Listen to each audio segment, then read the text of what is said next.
Like you said, most of the bands that we know are like metal and punk. Yeah. And we not don't really the scene for the Gas Lamp or whatever. No, I did go to one of their jams there though the other night. They were playing like everything from like Kenny Wayne Shepherd to Bob Marley, and people just like walk up and like play this, and it's like okay, and then someone would sing, and it was wild. Nice. I mean, that'd be cool. It was fun to play there, dude. It's neat. It's neat to say like it's it's another notch on the belt as far as a venue and again a different crowd of people. Like we had a few shirts, out there, and we sold a couple things, sold a couple koozies, and nice. So that was cool. Nice. Some people that don't know who we are know us because that's now the big thing. Like discovery is huge. If Mm-hmm. you don't know the band, you're never gonna find them. If you don't go to shows, you're never gonna.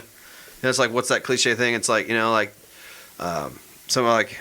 The next biggest band is like a local band now, or you never know who. Always show up for the local or the opening acts, because it might be your next favorite band. Yeah, maybe that's what I was going to say. I mean, that's happened to me a few times, and I hate to say it, but I'm usually one of the most frumpy people. Where it's just like I don't care about nothing. That. And that's just how I was. I don't want to say how I was raised. I certainly wasn't raised like that by my mom, but like it's just kind of how I was. I was very cynical, and you'd go to shows and you'd be like, I don't know if I'm going to like this, but I've had my eyes opened so much by just playing shows with local bands. It's like I like this, and it's like I think some of it just has to. I've talked about this before, but some of it is like it doesn't come from my brain.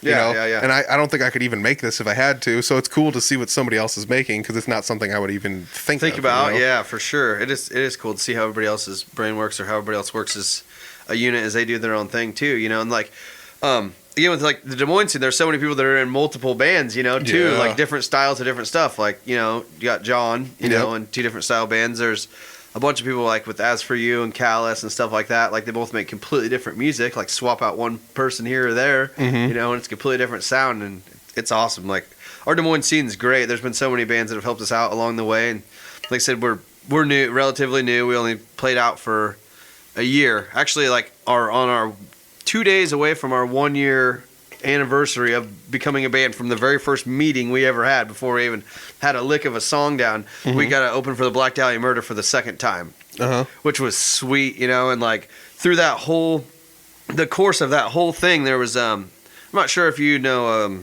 of the Strange Sound Small Around CD that Harpo put out with Corrosive Company. It's a compilation CD that's got I believe 8 bands on it, 8 or 9. I don't know.